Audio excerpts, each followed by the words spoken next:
तिकडे बेळगावच्या मुद्द्यावरून दिलीप लांडे आणि सुनील शिंदे या दोन्ही शिवसेनेच्या नेत्यांमध्ये जुगलबंदी रंगल्याचं पाहायला मिळालं। विधानसभेच्या आवारात बेळगावच्या प्रश्नावरून दोघांनी एकमेकांवर आरोप प्रत्यारोप केले।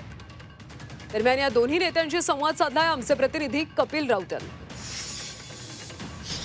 दिलीप मामाजी आहेत, बेळगाव प्रश्नात तुमची काय भूमिका आहे? बेळगाव मध्ये मराठी माणसावर होणाऱ्या अन्याय न्याय हक्कासाठी महाराष्ट्र सरकारने तातडीने त्यांच्या भावनांचा आदर करून त्यांना न्याय द्यावा ही आमची भावना आहे। तुमची काय भावना आहे? एक लक्षात ठेवा, बेळगावच्या जनतेला त्या ठिकाणी न्याय मिळाला पाहिजे। ज्याच्यासाठी आपला जन्म झालेला आहे, ज्यांच्या न्याय हक्कासाठी आपण रस्त्यावरती उतरलेलो आहे, त्यांच्या न्याय हक्कासाठी त्या आघाडीला लात मारून रस्त्यावरती उतरणं ह्यांचं कर्तव्य आहे। आघाडीला लात मारणार का? आघाडीला लात मारणार का सर? आघाडीला आता लात मारण्यापेक्षा एक लक्षात ठेवा, आम्ही विरोधात बसलेलो आहे। विरोधात बसून या ठिकाणी आम्ही बेळगावच्या जनतेला न्याय देण्याचा प्रयत्न करतोय। बेळगावच्या जनतेला दिलासा देताना केंद्र शासनाची भूमिका महत्त्वाची आहे। तुम्ही केंद्र शासनाचा बचाव का करता, हा या ठिकाणी बेळगावच्या जनतेला पडलेला प्रश्न आहे। मी खऱ्या अर्थानं बेळगावच्या जनतेला उत्तर द्या आणि न्याय द्या। तुमच्या माध्यमातून शिंदे साहेब थांबा, आता थांबा, एक वाक्य ऐका तुम्ही। आता शिंदे साहेब थांबा, एक मिनिट सांगा। ह्यांनी आता हिंदुत्वाचं वाक्यच वापरलं। मी महाराष्ट्रातील जनतेला हात जोडून विनंती करतो, तुम्ही चॅनलच्या माध्यमातून पाहिलं असेल, कोकणामध्ये शिंदे साहेब ज्या भागातून आलेले आहेत, कोकणामध्ये देवाला जास्त महत्त्व दिलं जातं, गणपतीला जास्त महत्त्व दिलं जातं। मी आपल्याला शिंदे साहेबांना सांगू इच्छितो की काल आदरणीय शिंदे साहेब तुमच्या पक्षाचा ज्यावेळी आढावा तयार झाला, कार्यकर्त्यांना विचारलं की निवडणुकीमध्ये आपण काम केलं का नाही केलं, शपथ घ्या।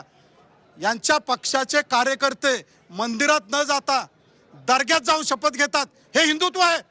तुम्ही हिंदुत्वाची भाषा करता? अरे हे बस झालं, आता बंद करा। लोकांना किती दिवस तुम्ही दिशाभूल करणार? मराठी माणसाचं वाटोळं होतंय। हिंदुत्व तुम्ही सोडत चाललाय आणि हिंदुत्व सांगताय, तुम्ही दर्ग्यात जाऊन शपथ घेता।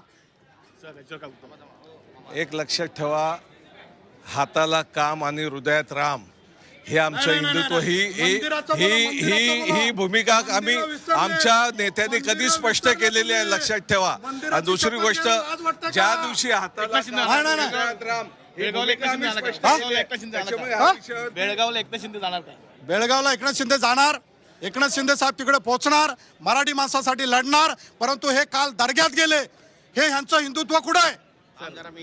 मी आजही बोलतोय की बेळगावच्या जनतेला न्याय दिला पाहिजे, त्यांच्यावर अन्याय होतोय। आज एक लक्षात ठेवा, आमचं हिंदुत्व हे हाताला काम आणि हृदयात राम। आमच्या राजकारणाच्या सोयीसाठी त्या ठिकाणी हिंदुत्व असता कामा नये। हिंदुत्वाची भूमिका ही व्यापक असायला पाहिजे, लक्षात ठेवा। आमच्या आज बेळगावच्या दर्ग्यामध्ये तुमच्या हाताला आपण बेळगावच्या जनतेसाठी इथे सभात्याग झालेला आहे। तुम्ही सांगू टाका, सभात्याग करून बेळगावच्या जनतेला आम्ही दिलासा दिलेला आहे। अरे सभात्याग करण्यापेक्षा आघाडीला लात मारा, असं कुठे सांगितलेलं आहे की बेळगावच्या? जर आता तुम्ही सांगता, मग तुम्ही या ठिकाणी केंद्र शासनाचा निषेधाचा ठराव आहे ना सभागृहामध्ये, केंद्र शासन आणला पाहिजे। बेळगाववरती अन्याय करणाऱ्या जर अन्याय होत असेल तर तुम्ही केंद्र शासनाच्या निषेधाचा ठराव तुम्ही आणा, आम्ही त्याला पाठिंबा देऊ। केंद्र शासन मराठी माणसाला न्याय हक्क देणार आम्ही। चलो दोन्ही शिवसेनेचे नेते होते हे, आणि ते दोन्ही शिवसेने नेत्यांचं म्हणणं आहे, अनेकांनी प्रत्येक आरोप केलेत। मग आरोप मराठी माणसांवरतीसाठी असेल, हिंदुत्ववादीसाठी असेल, परंतु दोन्ही जे ठाकरे गटसो आणि शिवसेना हे एकमेकांना भिडताना दिसत आहे। व्हिडिओ जर्नलिस्ट हरीश कपिल राव, झी मीडिया, मुंबई।